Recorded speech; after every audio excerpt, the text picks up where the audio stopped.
Le ministère est propriétaire de 25 aéroports et de 7 héliports, dont la plupart sont situés dans des régions éloignées ou isolées. Les aéroports des communautés isolées et éloignées jouent un rôle essentiel pour le transport de personnes et de marchandises. Du fait que l'avion est l'un des moyens de transport privilégiés en raison de l'absence de liens routiers ou des distances à parcourir. Les aéroports du ministère permettent ainsi aux communautés d'avoir accès aux services essentiels de santé et d'éducation. Les infrastructures d'un aéroport sont multiples. Découvrons ensemble ce que ça implique. Minimalement, une fois par année, je me rends dans chacun de mes aéroports. Puis je dis mes aéroports, mais c'est sûr de Transport Québec, mais c'est un privilège parce que je fais partie de cette équipe-là. Quand je suis arrivée au ministère des Transports, moi, j'ai toujours été à l'aéroportuaire. Je suis arrivée en 2015 quand on a recentralisé les activités aéroportuaires dans une unité. Moi, c'est sûr que je suis une passionnée de ce que je fais. Les gens dans les aéroports, bien, pour moi, là, ils sont super importants. J'ai des liens privilégiés. Ils m'ont fait connaître leur réalité. J'essaie de voir comment ce qu'on développe comme outil correspond à la réalité pour les gens sur le terrain, comment elle va être applicable, mais comment ça répond aussi aux exigences de Transport Canada. La différence entre l'aéroport de Bonaventure et un petit aéroport comme Belœil, c'est on a des vols commerciaux ici, qui c'est régulier. On a des clients qui rentrent régulièrement ici. On a des avions médicaux aussi. On a beaucoup de vols nolisés. On a des compagnies ici en Gaspésie qui ont à aller travailler dans le Grand Nord. C'est pour ça que nous, on est ici. Et puis, comme vous pouvez voir dehors, il y a plusieurs avions déjà, des petits. Mais c'est le fun de les voir. Et puis, il y a toujours un bon roulement ici en Gaspésie, à Bonaventure. Ce que moi je fais, mon titre, c'est préposé à l'Unicom. Je m'occupe de donner l'information aux pilotes. Bien, les avions, quand ils arrivent dans la région, ils m'appellent. Suite à ça, ils peuvent savoir quelle piste utiliser en utilisant le radio. Le radio, c'est une forme de communication rapide. Ça prend ça. Des fois, je vais me promener puis j'ai 3 sortes de radios dans les poches. Trafic de Bonaventure, personnel 2-0, circule piste 1-3-3-1 pour un... Trafic corridor de Chibougamau. Le ministère, on essaie d'augmenter le niveau de sécurité dans nos aéroports. C'est ce qu'on fait. On essaie de faire qu'ils soient uniformes. Si tu viens à Chibougamau, tu vas à Bonaventure, on veut que ce soit uniforme. On essaie de faire minimum 3 inspections de la piste par jour, puis 3 inspections phoniques dans tous nos aéroports de Transport Québec. Je m'en vais sur la piste, je regarde les lumières, la faune, voir s'il n'y a pas des oiseaux dans le gazon, des corneilles. On est chanceux un matin, il n'y en a pas. Il y a aussi les roches qu'on regarde, là. C'est surtout les petites roches, là. On les voit mieux quand on en revient, le soleil reflète dessus.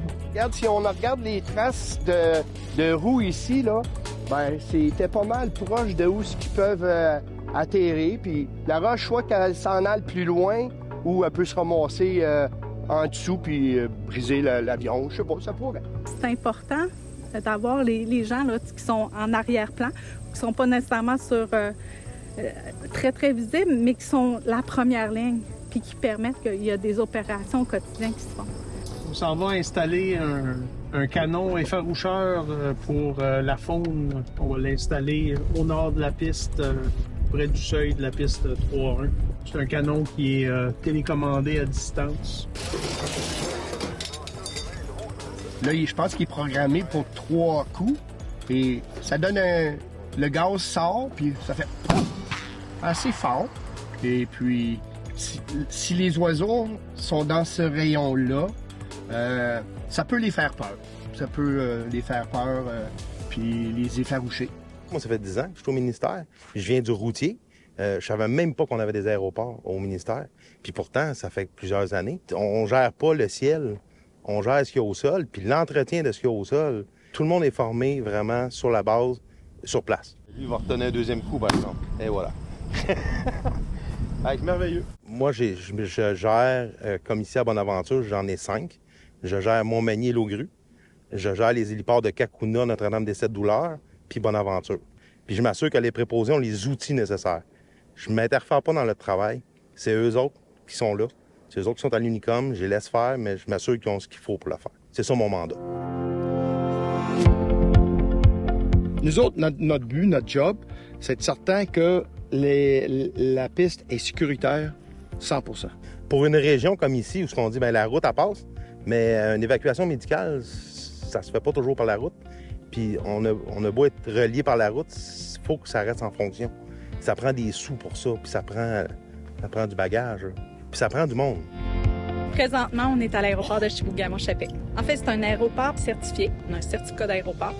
C'est aussi un aéroport de catégorie 3. On a une zone de sûreté où on fait la validation là, des bagages pour certains aéroports. Si on est en transit, notamment vers Montréal, il faut qu'il y ait un contrôle des passagers et des bagages. La nouvelle aérogare a été pensée par toute une équipe qui ont envisagé puis considéré tous les besoins actuels et futurs pour qu'ils soient pérennes dans le temps. Au niveau de la conception du bâtiment, il y a plusieurs choses à prendre en considération, dont entre autres, il y a l'OLS, qui est la surface de limitation d'obstacles qu'on doit vraiment s'assurer de toujours la respecter. La surface de limitation d'obstacles, en fait, pour que vous compreniez, c'est qu'on a la piste, puis on a des lignes imaginaires qu'on peut s'imaginer qui partent comme ça un petit peu en angle, puis en aucun temps, on doit dépasser cette ligne-là à partir du sol. C'est comme une zone qui est réservée à l'aviation. Il y a une très belle architecture avec une intégration au niveau des bois, de la structure aussi, là, qui a été faite en collaboration, en fait, avec l'ingénieur et l'architecte. Moi, mon objectif, c'est qu'on n'ait pas de non-conformité puis que la sécurité soit toujours assurée, mais que ça soit aussi réaliste avec c'est quoi les opérations dans un aéroport à Bonaventure, à Chicoutimi,